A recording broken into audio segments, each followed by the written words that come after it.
Je peux plus arrêter. Ils m'ont lancé. Vous comprenez pas que c'est une guerre qui vient d'être lancée? On en parlait il y a une semaine, les gars, pour ceux qui étaient là. Je prévoyais d'arrêter. Notre commission, c'est pas un tribunal. L'objectif, c'est pas de vous juger.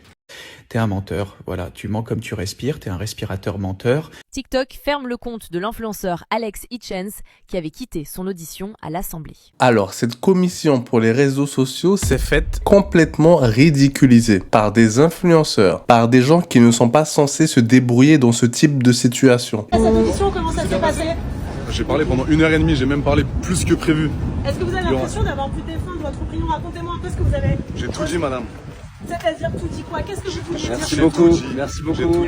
Et ben là, ils ont réussi à donner plus de popularité à ces influenceurs-là. Adé Laurent, Alexis Change, Nasdaq, des influenceurs qui sont assez problématiques. Et ben, ils ont réussi à leur donner encore plus de popularité parce qu'ils se sont bien défendus. Il faut se le dire. Je parie que vous l'aviez vu ça sur TikTok. En 4 heures de temps, 4,9 millions de vues. Vous ne pouvez pas me cancel.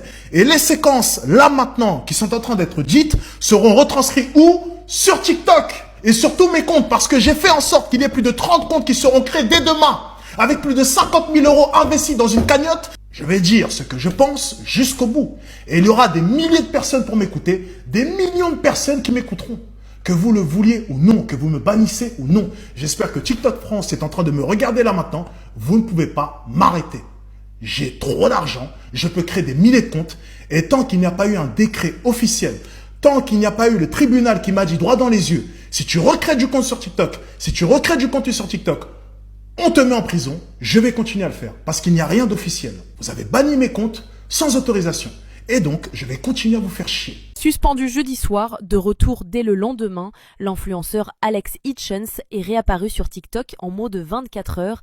TikTok avait annoncé avoir supprimé son compte pour non-respect des règles sur les discours haineux, mais Alex Hitchens, de son vrai nom Isaac Mayembo, a annoncé sa réactivation en affirmant avoir saisi ses avocats. Les membres du gouvernement ont été pathétiques. Déjà, ça a été filmé, alors que ce n'est totalement pas obligatoire. Pour moi, c'était juste un besoin pour les députés, pour se faire voir, pour montrer qu'ils sont là, qu'ils ont du pouvoir. Parce qu'on n'a pas besoin de ces influenceurs-là pour connaître l'impact qu'ils peuvent avoir sur les jeunes. Il y a des spécialistes pour ça. Il y a des gens qui étudient les réseaux sociaux depuis des années. C'est eux qu'il faut voir. C'est les gens qui sont sur le terrain. Il y a des psychologues pour les enfants. Et puis même sans ça, on n'a pas besoin d'être extrêmement intelligent pour voir l'impact que les réseaux sociaux peuvent avoir. On ne peut pas mettre toute la responsabilité sur ces influenceurs-là précisément parce qu'ils sont partis prendre les influenceurs les plus populaires, entre guillemets. Les réseaux sociaux, tu coupes un bras, il y en a un autre qui ressort. On ne peut pas bannir tout le monde, parce que dans ce cas-là, comme je disais dans ma vidéo pour Adé Laurent, si lui, tu le bannis, ok, c'est bien, mais il faut bannir tous les autres jumeaux. Il faut bannir les femmes qui font exactement la même chose que lui. Il faut bannir les hommes qui font pareil que lui. Et croyez-moi, si on rentre sur ce terrain-là, on va bannir énormément de personnes. Mais qui va faire cette chasse aux monstres? Qui on va payer avec nos impôts pour faire petit à petit cette chasse? Alors qu'il suffit de bloquer les réseaux sociaux pour les enfants. C'est aussi simple que ça et c'est la seule solution.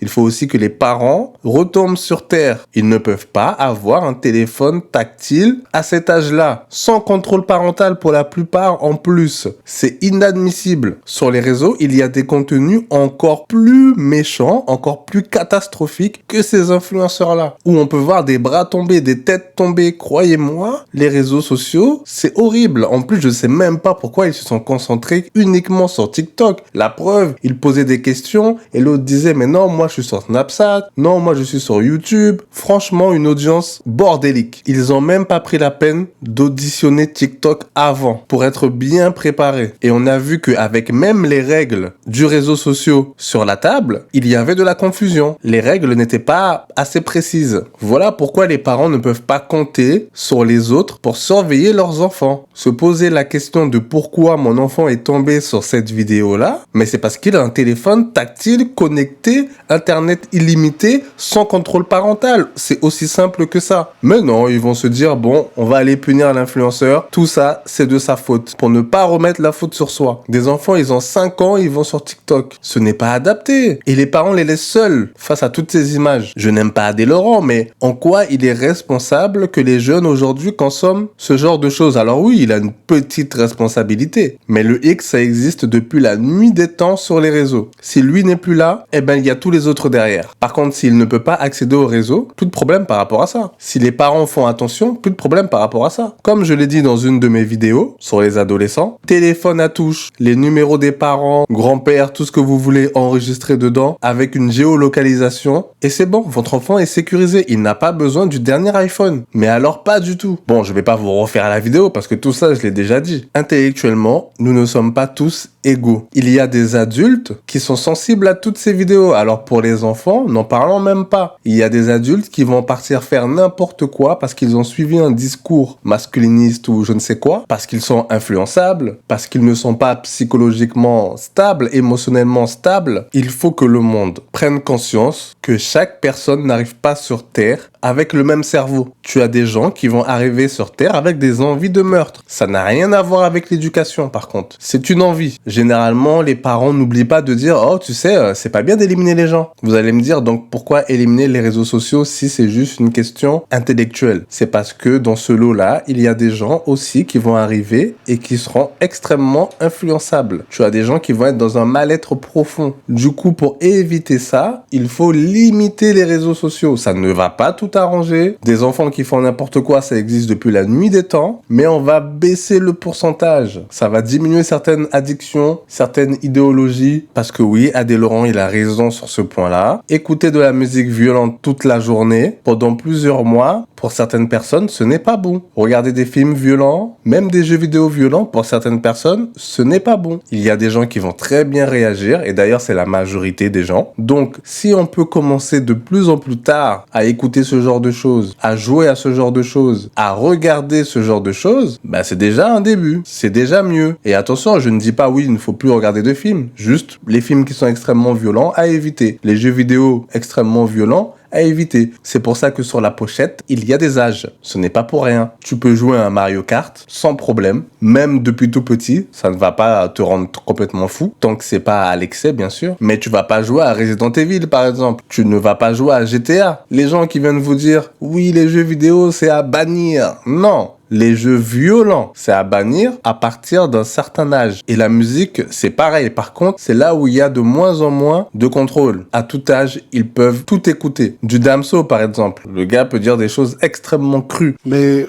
ça vous fait sourire, monsieur le député? Ça vous fait sourire? Je vous parle de la santé mentale des créateurs de contenu. Excusez-moi, je vous demande pas de me faire de remarques, vous êtes ici en audition. Mais vous souriez pendant que je parle. C'est pas une remarque, c'est Excusez-moi, déplaisant pour mais moi. je suis pas, c'est pas par rapport à vous, d'accord? Ah, autant pour moi, Voilà. autant pour moi. Pourquoi elle a fait ça? Et Assia, elle n'est pas mineure. Vous le savez qu'elle est pas mineure. Oui, et c'est une femme libre, Assia. Si elle a envie de montrer ses seins, quel homme va lui dire de ne pas le faire?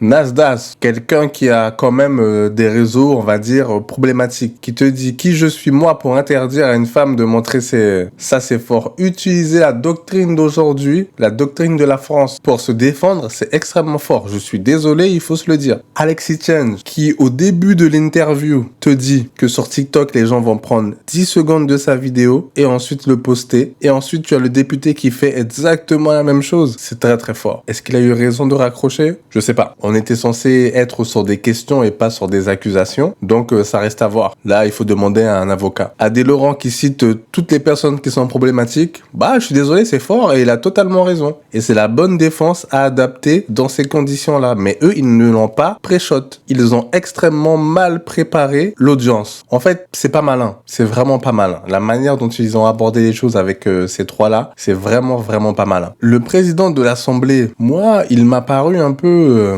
condescendant. Il a voulu montrer qu'il avait énormément de pouvoir et que c'est lui qui dirigeait. J'ai trouvé aussi que peut-être, probablement, qu'il avait un ego un petit peu surdimensionné, surtout quand il disait que c'était lui qui avait fait la loi influenceur. La manière dont il le dit, avec le petit sourire en coin, et le fait qu'il le répète à tout le monde, ok, on a compris. C'est toi et tes collègues qui ont fait cette loi. Très bien. Mais quand il le dit, on a l'impression que lui, il est au-dessus des lois. C'est lui qui fait les lois. C'est lui le boss. Et on l'a très bien vu. Parce qu'avec les autres, il a été assez doux. Mais quand il a vu Alex Hitchens, il a voulu lui montrer qu'il était supérieur à lui. J'ai le pouvoir et toi, tu dois te taire. Alors peut-être que je me trompe, parce que je peux vite finir au tribunal moi aussi. Donc je n'affirme rien du tout. Mais franchement, il n'y avait aucune préparation. Ils sont juste allés sur TikTok, ils ont tapé le nom des influenceurs, ils ont regardé 2-3 vidéos problématiques et ils sont arrivés comme ça, en toute simplicité, sans faire de réelles recherches. Alors qu'il y a même des vidéos YouTube très bien renseignées sur chaque individu. Alors qu'il y a des experts des réseaux sociaux. C'est lamentable. Moi, je vous le dis.